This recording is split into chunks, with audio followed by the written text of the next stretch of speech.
Well, welcome. You are all new students out here, and I'm a new faculty, so you can do reverse welcome. So I thought, I looked at the agenda that you had for the whole week, and I'm gonna just say that I wish I was an incoming graduate student now. It's just absolutely fabulous. Yesterday, I think you had Secretary Schultz come here. That was sort of, I'm sure, was the peak of the whole thing. And after that, I'm on the downhill part right now. So, But, I was here listening to many of the talks on Monday, Tuesday, and a little bit of Wednesday, and just sitting at the back. And I thought of what I'll do is to give you a view about the system, the energy system. Because you heard about solar, you heard about wind, and you heard about things. They all have to integrate into a system. And there are two energy systems in this country. One is the transportation system, which is about predominantly the energy source is oil, as you all know, which is a global market. And we can talk about that if you want. If you want to talk about, when I was in DOE, I was pulled into on an emergency task force or a special ops team to stop the BP oil leak. And I can talk about that if you want. And we can take up 45 minutes. Probably take more than that. But I thought I'll give you an idea of what the electricity system, which is the other system, and that's where all the renewables and everything gets integrated. And finally, at the end, if you want to have questions, if you have burning questions on finance and policy, business, just shoot, and we'll have a conversation. Okay, grid. Extremely important. It has to be thought of as a system, not just as a technical system, but because there are institutions built into the system, institutions, regulatory system, all of that, financial system, all of that interact with each other. You cannot separate out one from the other. So that's why I said this must be looked at as an integrated system. And frankly, the electricity grid is likely to go through some pretty important changes in the next decade or two. It has to. Otherwise, many of the renewables may not be able to integrate. It's not that the cost is low. The cost is coming down on solar, wind, but unless you can integrate, it doesn't matter. And so how do they integrate? How does it play together with the traditional system is something that you ought to know. So the grid is the greatest engineering achievement of the 20th century, according to the National Academy of Engineering. These are arteries and veins in the United States. Without this, the whole economy stops. And imagine if your electricity goes away for 5 minutes, it's maybe okay. For a few hours, maybe okay. A day, I don't know. A week, a month, it is just disaster. Okay, and some people in the United States have suffered that in the recent past, in Sandy, et cetera. But this is a lifeblood of the whole economy, of our whole lifestyle. So, I want to talk about some current paradigms, some worrisome trends in the grid, and some shifting paradigms. And this is something, I think the shifting part ought to be very important for you because this is something that you will see through if you remain and engage in the energy scene. So what is the current paradigm? The current paradigm is the following. You got centralized generation, you got long distance transmission system, and I showed you the transmission network in the United States, and you come to the local substation, a distribution substation, you go down in voltage, and then you go to your neighborhood distribution, which happens at about 13 kilovolts. The long distance transmission happens anywhere from 100 kilovolts to the highest in the United States is 765 kilovolts. And you want to go up in voltage because you can go down in current and reduce the losses, right? That's how it works. The transmission system is what is called a mesh network. That means if you want to go from point A to point B, you can go in many different ways. And there is no routing of power, by the way. It flows like water downhill. It goes any different way.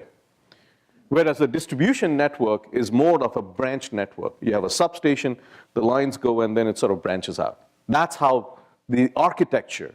And this architecture, it's not new. It goes back to Tesla and Edison. And Tesla and Edison had this fight about DC and AC and all that you may have heard. But at the end of the day, the architecture is about the same, what they were thinking of. You have, and this, Tesla was AC, Edison was DC, et cetera. But it's a centralized generation, then you have the grid, and you have zillions of loads all across, and you have a one-way flow of power. And that's what it was designed for. Why centralized generation? Because it's cheaper. And because most of the power plants in the past were thermal power plants, and the efficiency of the thermal power plants go up if you increase in size. This thing is, all right. So why centralized? Because it was cheaper. You got economies of scale. When you have thermal power plants, your large ones, if a large dam, the price goes down, the cost goes down. And that's very important. That was the paradigm. And this has been going on for the last 100 years, more than 100 years. Now, as I said, the architecture is 100 years old. The devices may be newer, but the architecture, how it is put together, that's 100 years old. So what's going on? So here's the institution. So this paradigm that I talked about, you got this generation, you got long distance transmission, and you got this zillions of loads that you're distributing to. That paradigm has led to certain institutions that manage this grid. And it's very important to understand that, because otherwise you may be developing technologies that may not fit in this paradigm, or maybe orthogonal to the paradigm, and it goes nowhere. So what are those institutions? Well, at the transmission level, you have something called the wholesale market, which is what California Independent System Operator, CAL-ISO. It's based, headquartered in Folsom out here, and around the country there are all these ISOs, and you may hear the word RTOs, okay? These are the wholesale guys. They buy and sell bulk electricity. They manage most of the high voltage transmission, and they take electricity from one part of California to another part of California, from Nevada to here, from Oregon, et cetera. And they're dealing with high voltages, and they have to balance the grid. So when you find that the load and the generation are matched, and the frequency is 60 hertz, well, that is done by CAL-ISO in California. Now it's a market. They buy electricity from utilities or from other generators, and they sell electricity to utilities so that they can distribute it to your homes and buildings, et cetera. So this is on the highest level, and because they're interstate, they can be interstate, they are regulated by the federal government and not by state government. So FERC is the Federal Energy Regulatory Commission, and NERC is the technical arm of FERC. NERC make the rules, and FERC enforces it. So they have to comply by the federal rules, not by the state rules, all right? Now they buy electricity and they sell electricity. You see the two-way from PG&E, from Southern California Edison, from San Diego Gas and Electric, from SMUD, which is Sacramento Municipality, or they may be a wholesale utility scale solar plant that is owned by someone, or a wind power plant or a natural gas plant, and they sell it to the wholesale market. And how do they do it? Well, there's a bidding. It's like a market. It's like a stock market. Not exactly, I'll come to that. But there's a bidding process. So they bid. Tomorrow, I'm going to give you, natural gas says, I'm going to give you at $70 a megawatt hour for 400 megawatts. Someone says, I'll do it 65. So then they have to pick.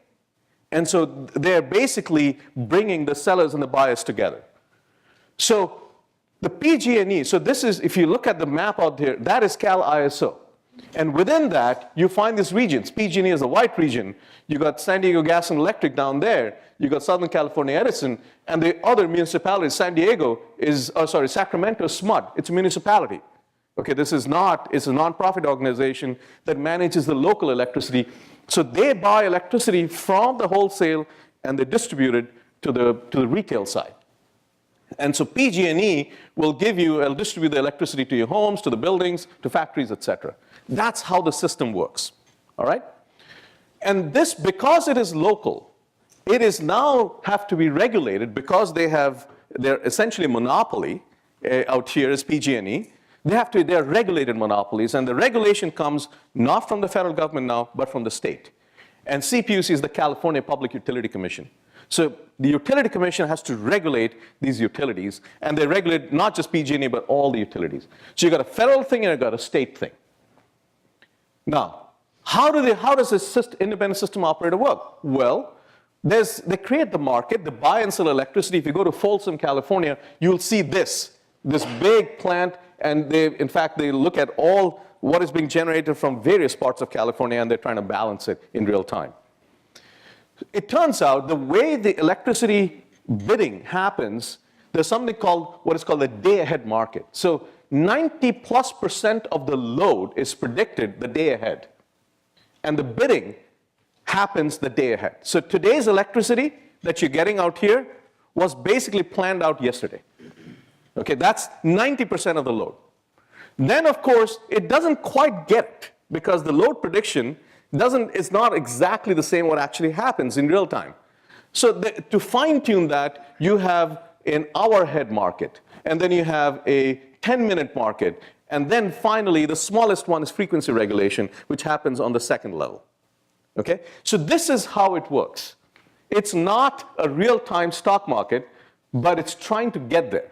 Now, this is where the challenges happen, because if 90% of the load or the generation is planned out the day before, it's very hard for wind and solar to be able to integrate it, because it's very hard to predict what's going to happen tomorrow. So that's where the problem lies in integrating solar and wind intermittent resources, because they're not always predictable to 700 megawatts plus minus 5. It's very hard to do that. Nevertheless, this is how the wholesale market works. And then this is like the price keeps fluctuating. The price depends on where you are, because otherwise there are losses in the system, and the location is very important, and the location gives you the price. It's called locational marginal pricing. That's what it's called. And there's a whole algorithm to be able to calculate that. Now, here's how it works. So you got all these time scales for the grid. At the shortest time scales are faults, when suddenly something snaps to protect a device, and the faults can cascade. In San Diego, a couple of years ago, we had a huge outage. In New York in 2003, there was a massive outage. That is due to faults cascading. That's faults. Frequency regulation, where you're trying to manage the frequency, happens on the order of seconds. You got a 5-minute market, hour-ahead market, day-ahead market, and the long term for utilities and the ISOs are asset planning. So that's how the time scales vary. And this is, if you look at the legacy load, the load keeps on varying, and the generation always follows the load, right? So if you turn on a switch somewhere some generation is turning on, you don't even know. So the load is fluctuating like this, and there's a prediction for the load, and this is how, at the shortest time scale is the frequency regulation. And the frequency is a proxy for a mismatch between load and generation. So at short time scale, they're looking, and they're trying to keep the frequency within 60 plus minus 0.065 hertz. That's the tolerance.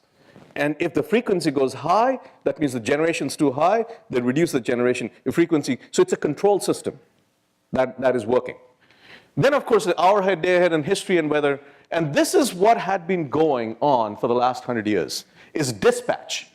And the dispatch, as I said, most of it is day ahead, then now hour ahead and 60 hertz, and it sort of goes down in the amount of power that you can manage. Only recently, and this is, as you can see, the generation follows the load.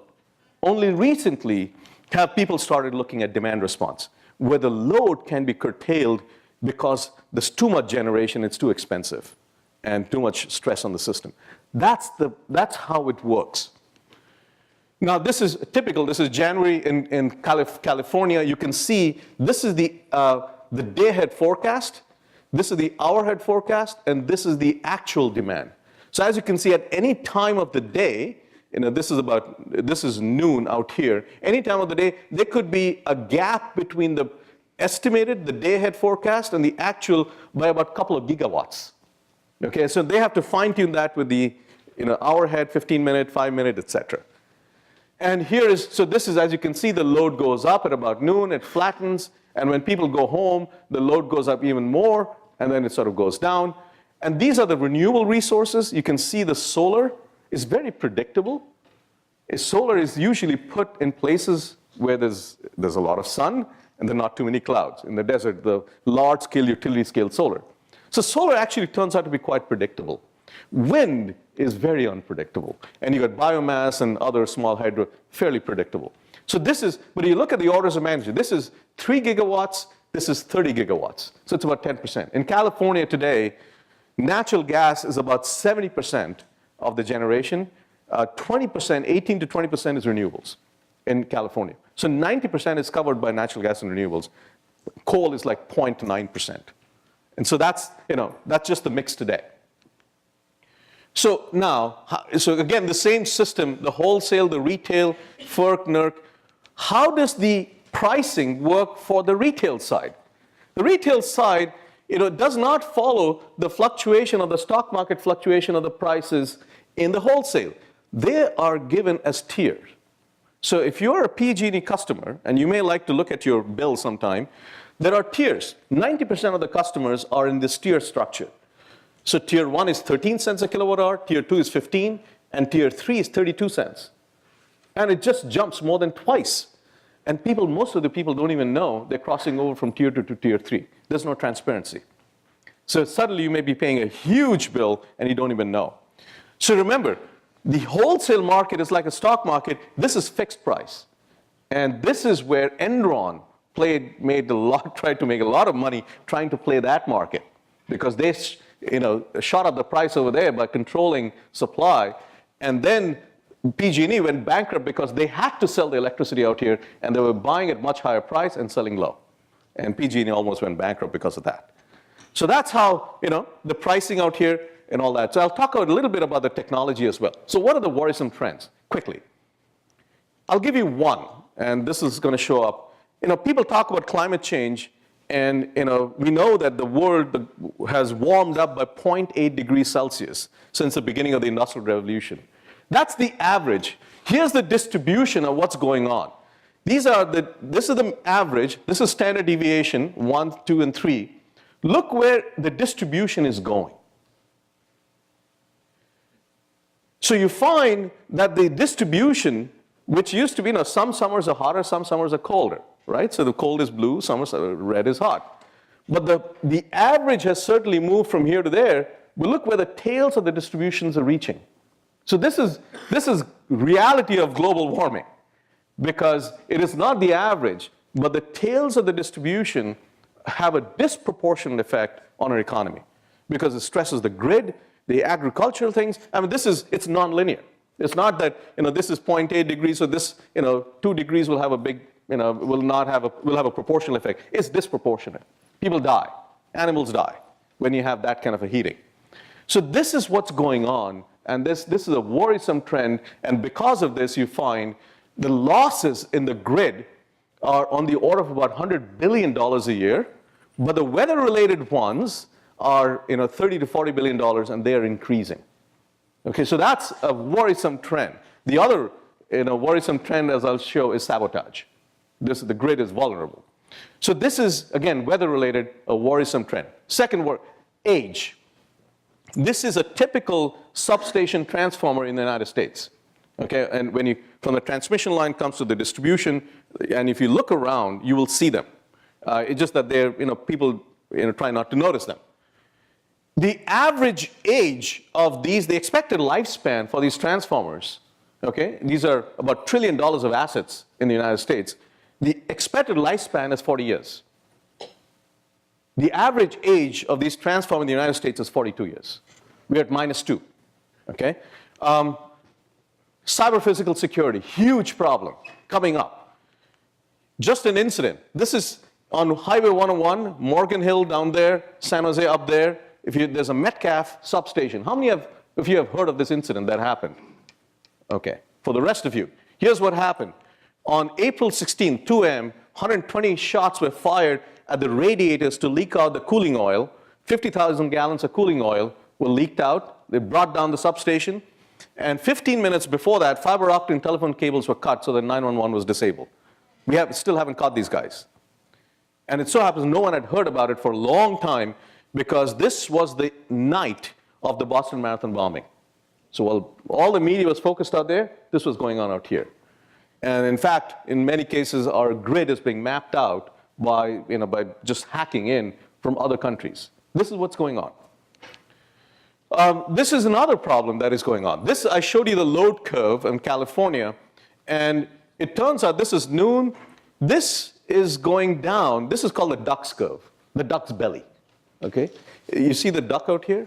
Well, the duck is getting fatter, and there's negative load going on in the middle of the day. And this is a huge problem. Why is there a negative load in the middle of the day? And that's because of rooftop solar. It's creating the negative load because it's generating electricity.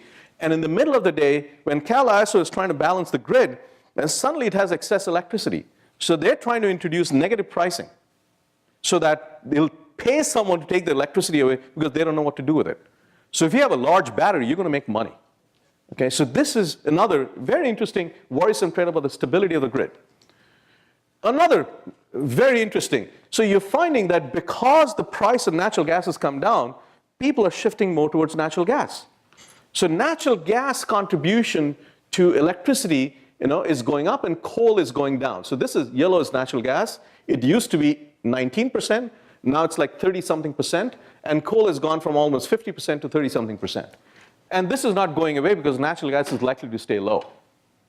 The impact of this coupling of the two infrastructures, it can be dramatic. This is in New England ISO. You see the blue curve out here is the price, the spot price of natural gas.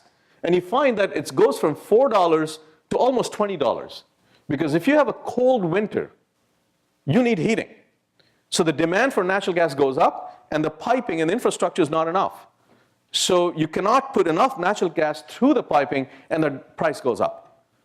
But because the price of natural gas goes up, and there's so much dependence on natural gas and electricity generation, the electricity prices go up. And so now you got a double whammy in your utility bill. And this kind of coupling is going, more and more is going to happen. So shifting paradigms.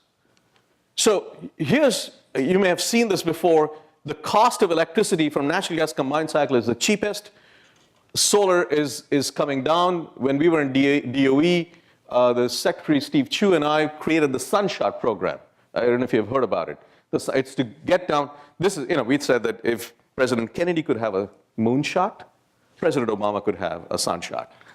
And this is not to go to the sun and return safely in a decade, but to reduce the cost of electricity to 5 cents a kilowatt hour without subsidies within this decade. And that's actually going on, and frankly going on very well. So where is, you've probably seen this, the wind, the cost of producing electricity to the wind is going down, the deployment going up.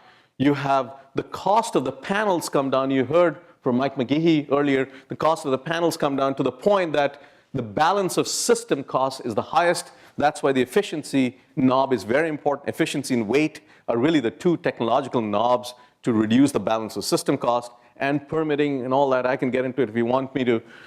And there's, of course, a duck curve problem. So these are some of the cost trends that are happening, and that is introducing a shifting paradigm because it's very hard. The other one is storage. So when we in RPE, we put a target, $100 a kilowatt hour, stationary batteries. And you can see lithium ion is coming down, and we wanted to create other options beyond lithium ion. And here are lots of startup companies. This is from City College, called Urban Electric Power from Arizona State, Fluidic Energy from MIT, 24M. Primus Power is right across the bay in Hayward. And these are lots of startup companies out there trying to create stationary battery solutions to get to this $100 a kilowatt hour capital cost. So levelized cost of storage is 2 cents a kilowatt hour. Just add on to the electricity cost for generation. So this is also happening. And then power electronics. You heard from, I think, Juan Rivas talked about power electronics. Yeah, so we put a lot of effort in power electronics in the government because we felt that you could take a silicon carbide, transistor that could switch not at 60 hertz, but at 50 kilohertz, and you can take this transformer and reduce the weight not from 8,000 pounds, but down to about 100 pounds, okay, and reduce the cost. This is the innovation that is happening in power electronics right now. And it's not from DC to AC or AC to AC. You can do many other functions from these kind of intelligent things. And in Google, when I was Google, we started something called the Little Box Challenge to make a 2 kilowatt inverter. And this is a challenge, $1 million prize. Anyone wants to take a shot at this, go ahead. To make a 2 kilowatt inverter of the size of an iPad. Literally, thickness, or I should say Nexus 10, not iPad. It's Google, after all. Of the size, the footprint and the thickness, a 2 kilowatt inverter, which would be fantastic for the whole, whole ecosystem. Again, this is the current paradigm, the pricing out here. This is the one-way flow. This is what's going to be in the future. a two-way flow of electricity utility with the home. You will have solar panels. You can have electric cars or other storage. You can have natural gas come to the home. 60 million homes have natural gas, but we don't generate any power from it. You could have a generator where the waste heat is used for heating up your water or your space, and you can generate electricity, and you have dynamic pricing going on. I'm going to skip a few things out here because it gets a little complicated in terms of technical things, but I can, if you want, I can chat about it later on. I'm going to skip this thing. But let me just get to this. What are the trends and opportunities? Stronger coupling is going to happen between the electricity, gas, and information infrastructure. So there are three layers that are forming: the gas layer, the electricity layer, and the information layer. And when you have three coupled networks, trying to predict the behavior of the system, extremely hard. How do we extract value from the data, massive amounts of data that is going to be generated now? Petascales of data is coming out. Most of the utilities and the ISOs and all don't know what to do with the data. Okay? How do we couple and decouple when needed? Coupling is great. You can reduce cost, but at some points you may want to decouple to be able to protect something from economics or some other danger, threats. That is not clear. How can we better interface and serve consumers? When I talk to my mother, she doesn't understand kilowatt hours. And there's no way.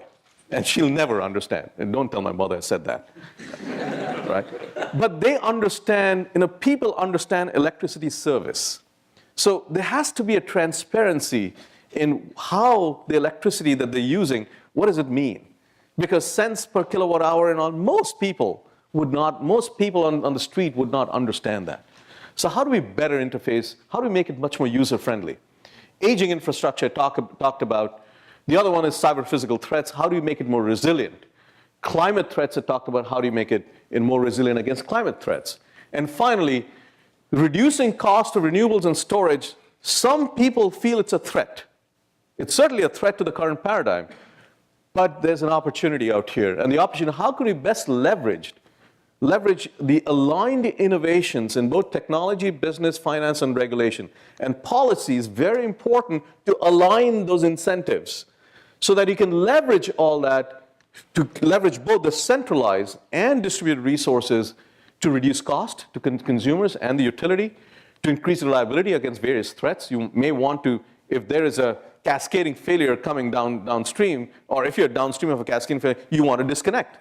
And you want to use your local generation and storage to be able to serve your electricity needs and address carbon goals. So let me stop here, and I'm happy to answer questions about this or anything else that you may have in your mind. Yep, go ahead.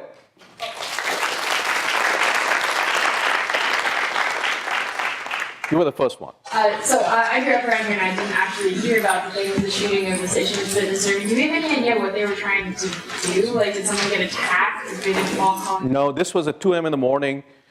The people, we have videotapes of that. You can go to the YouTube and see it. They were all masked, and they were shooting. I mean, we still don't know. And because the media was focused in Boston Marathon bombing, we knew about it because we are sort of in the. Someone makes a phone call and says, hey, did you hear about this? But it didn't, the first big article came out in Wall Street Journal a year later, this year. A year later. This is scary stuff, right? We don't know whether it was a terrorist threat or whether it's an inside job. We don't know yet. And the Homeland Security, I'm hoping, is looking at that. But this is, I would say, this is one kind of threat. The other threat is that what I saw and in many of my classified briefings is that we were being mapped out by other countries. And that was kind of scary as well. Yeah. How do you see the sort of the duck curve, so the differences in the base demand and peak demand? Yeah. How are we going to deal with that? Because so much new capacity is coming online. It seems like it's coming on before we can actually get the battery storage or big ways of storing energy. So what would then be the solutions to that? Yeah, so a great question. I think, and I skipped some slides in the interest of time, I think you almost want sort of local autonomous systems and integrated to the legacy grid. So for example, if you have a neighborhood and some homes have solar panels, and there's generation coming on board, and you're getting this into the duck curve. What you do is don't feed that electricity back onto the grid, but use it locally. Maybe someone wants to use their pool pump, okay? Instead of doing it at night, do it during the day because it's a deferrable load. So, and if you incentivize this the right financial way, people would do that. And so I think one has to think of it as a system of generation and load locally first, and then sort of build up, broadly. So in Google, I had my initiative that I created was what is called the bottom-up grid. Okay, it's bottom up. Let's think, instead of thinking top down, let's think bottom up and see what you could do. And I think there are opportunities out there which have not been implemented, frankly, which have not been done. And we were thinking that there are 1.5 billion people around the world who don't have access to electricity, by the way, don't have access to the grid. 1.5 billion people. Another 1.5 billion people who have very marginal access. So 3 billion people, very limited access to electricity, almost half the world's population. So for those people, instead of extrapolating the Tesla Edison grid, why not, which is the 20th century grid, why not create the 21st century grid with as much smartness and intelligence in it so that they can leapfrog and they can sort of plug and play solar and batteries and all that, just like kids would do. Our goal was that a kid should, a 10-year-old kid should be able to put together a grid. And it should be safe, ultra safe. That was the project, and that's still going on right now. Yep. Any others? Yeah. What's your, so if you just ballpark say, the current electricity generation's met, 35% gas, 35% coal, 10% nuclear, 20%, hydro, renewable, and other, what does that look like in 30 years, your best guess? There's a very famous saying by a deep American philosopher called Yogi Berra. It's very hard to predict, especially the future, but we can see some trend lines. I really hope that we get to nuclear today is about 18%, 17, 18%. It's gone down, in fact, because some of the plants are being, I really hope we get to a higher nuclear percentage. I just came out from the Hoover Institute on a nuclear meeting going on right now on small modular reactors. So if we can increase, I think you really need base load. And you need clean sources of electricity, so you've got to be able to raise that. I think natural gas is going to play a role, very significant role. I think with Section 111D, how many of you have heard Section 111D? Okay, that's the EPA policy that is just coming on board right now. I think it's very hard to see coal-fired power plants new plants being installed. I think old ones will be operated, but it'll be cleaned up. So I think there'll be a lot of natural gas and renewables. And the challenge that I see is that people will focus so much on natural gas because of the fact that it's cheap and it's abundant, and it'll remain cheap for a while, that you take the eye off the ball on the long term on the renewables. But for the renewables, and actually there's a good interplay between natural gas and renewables, because these turbines, the natural gas combined cycle turbines, it's like a jet engine. They ramp up at 50 megawatts a minute. Amazing stuff. And keeping their efficiency at 60+%. And so that is great to balance out any intermittency in wind and solar. So I think that's the play that you're going to, I hate to predict percentages, but I hope we see more than 20% in nuclear, hopefully like 30% or so. If we can get to, it's very hard because the cost has to come down. If you can get to about 20%, 30% of renewables in the next 30 years, that'll be fantastic. And the rest of it is natural gas. I think that's a good balance. Yep, at the back. With increasing use of solar and wind and so on, do you think there's increasing potential for decentralization of energy production, and is that a good thing? Well, that's what I was talking about. It's really decentralization. I mean, if you put rooftop solar, it's decentralized. Then the question is, and it could be storage. Maybe not in your home. Maybe that's not the most cost-effective way to do it. Maybe in your neighborhood, in your substation, you have storage. It's it's sort of a neighborhood commons for storage, right? Because that may be more cost-effective in terms of capacity utilization. Then the question is, how do you manage the system? both from the technical point of view, from institutional point of view, who owns it, and from the business process, right? And I'm really hoping instead of the utilities fighting the solar cities and all that, they actually finance them.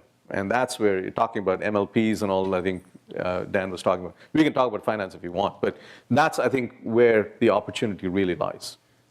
Yeah. That's a follow-up question.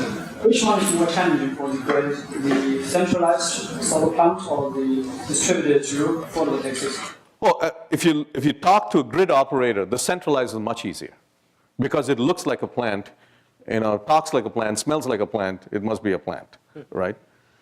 And as I showed, the predictability of solar is actually not bad because you're not going to put it in foggy, places in Santa Cruz out here. No, you're going to put that in the middle of a desert. And there, it's fairly predictable what the solar output is going to be. Wind is much more difficult. But if you can shift, and it gets difficult because 90% of the load or generation is done in the day ahead. But if you can get to hour ahead, a large shift towards the hour ahead, then you're getting to the wind predictability. And the dispatch is much easier then. Yeah.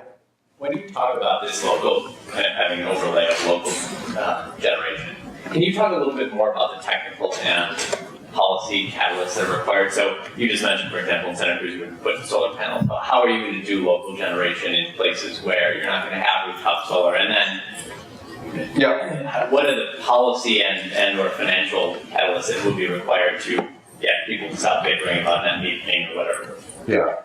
Yeah, I mean, net metering is great for consumers, right? I'm not sure it's that great for the utilities because instead of, do you all understand what net metering is?